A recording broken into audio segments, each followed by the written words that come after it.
This time the Posh Mela is not international. Behind the scenes there are problems in Bangladesh. Bangladesh সমস্যার কারণে Nepal Bhutan stall সহ বাংলাদেশের stall আসছে না ঐতিহ্যবাহী পৌষ মেলাতে। ডিসেম্বর থেকে শান্তিনিকেতনে শুরু হচ্ছে ঐতিহ্যবাহী পৌষ মেলা। তবে পৌষ মেলা এবার আন্তর্জাতিক নয়, নেপথ্যে বাংলাদেশের সমস্যা। ওপার বাংলার কোনো স্টল এবার আসেনি পৌষ মেলায়। শুধু তাই নয়, ভারত বাংলাদেশের সম্পর্কে চিরের রেশ ধরে নেপাল ভুটান প্রভৃতি দেশের স্টলও আসেনি এবারের মেলায়। 2019 সালের পর ফের মহর্ষি শান্তিনিকেতন ট্রাস্ট ও বিশ্বভারতী কর্তৃপক্ষ পৌষ মেলার আয়োজন করেছে। ওয়ার্ল্ড হেরিটেজ শান্তিনিকেতনে এই প্রথম ঐতিহ্যবাহী পৌষ মেলা, তবে তা আন্তর্জাতিক নয়। শান্তিনিকেতন ট্রাস্টের সম্পাদক অনিল কোনার বলেন, পৌষ মেলা এবার আন্তর্জাতিক হতে পারল না, যেহেতু ওপার বাংলায় একটি অস্থিরতা তৈরি হয়েছে। ফলে বাংলাদেশের স্টল আসেনি, নেপাল ভুটানের স্টলও আসেনি। এতে খারাপ লাগা আছে, কিন্তু ঐতিহ্যবাহী পৌষ মেলা হচ্ছে, মানুষজন উপভোগ করবে।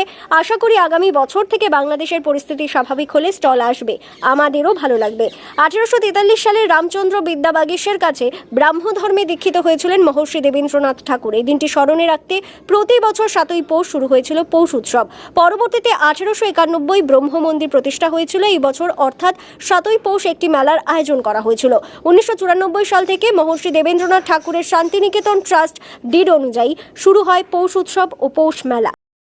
শেষের দিকে বুঝতেই পাচ্ছেন যে কালকে রাত্রিবেলার বৈতালিক দিয়ে আমাদের মেলা আনুষ্ঠানিকভাবে শুরু হয়ে যাবে, যদিও মেলার উদ্বোধন হবে ছাতিমতলার মন্দিরে পরের দিন সকালবেলা।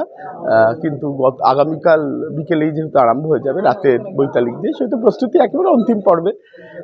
মোটামুটি যে ছোটোখাটো যা ঝামেলা হয় সেটা সব বড় অনুষ্ঠান করতে গেলেই হয়, সেগুলো বাদ দিলে পরে এবার খুবই সুষ্ঠুভাবে মেলা হয়েছে। এবং তার কারণ জেলা প্রশাসন, রাজ্য প্রশাসন, আমরা বিশ্বভারতী এবং শান্তিনিকেতন ট্রাস্ট, শান্তিনিকেতন অছি পরিষদ, আমরা সকলে মিলে একসাথে খুব ভালো কাজ করতে পেরেছি বলে আমার মনে হয়েছে। এবং এটাও আমি বলবো সর্বতোভাবে আমরা এবার সাংবাদিকদের সহযোগিতা পেয়েছি পুরো মেলার প্রস্তুতি চলাকালীন। যেরকম খবর বেরিয়েছে, ছাপা হয়েছে, সবই ইতিবাচক খবর হয়েছে, আপনারাও এটা মানবেন হয়তো মোটের ওপরে, এবং সেটা আমাদের খুব সাহায্য করেছে, এটা আমি বলতে চাই। দেখুন, যেরকম থাকে মোটামুটি 1700 মতো স্টল, তার মধ্যে প্রায় সবই বুক হয়ে গেছে, 200 মতো বাকি রয়েছে, সেগুলোও বুক হয়ে যাবে। এখনও তো বুকিং শেষ পর্যায়ে চলছে। অতএব ওই 1700 মতো স্টল, তার মধ্যে হ্যান্ডিক্রাফটস যেরকম থাকে, আর্টিজানাল প্রোডাক্টস যেরকম থাকে সেগুলো থাকছে, সেরকম বড় বড় জুট বা নাবার্ড এদের স্টল থাকবে, যেরকম খাবারের দোকান, ফান জোন যাকে বলা হয়, অর্থাৎ নাগরদোলা, যেটা হয়তো ছোটদের কেন আমার মতো অনেকের বড়দেরও খুবই আকর্ষণের জায়গা, তো সেগুলো থাকবে। রাজ্যের তো রাজস্থান, নর্থ ইস্ট যেরকম আসছে, কিন্তু দেশের বাইরে কোনো বাংলাদেশের স্টল আগে আসতো, কিন্তু এখন নানা রকম পরিবর্তিত পরিস্থিতির জন্য হয়তো এবছর আসতে পারেনি, ভবিষ্যতে হয়তো আসবে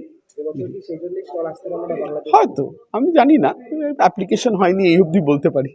26 তারিখ একটা হ্যাঁ, এটা correctional administration, ministry of correctional administrator, যার মন্ত্রী হলেন গিয়ে আমাদের লোকাল এমএলএ মিস্টার চন্দ্রনাথ সিংহ, তার উদ্যোগে এবং আমাদের অনুরোধে এই অলকানন্দ রায় এবং তার দল সেটা একটা অনুষ্ঠান করছে এখানে। সেটা বিকেল বেলা হবে 26 তারিখ। তো সেটা আশা করা যায় সকলে খুব ভালো লাগবে। এটা হ্যাঁ, কারা বিভাগে।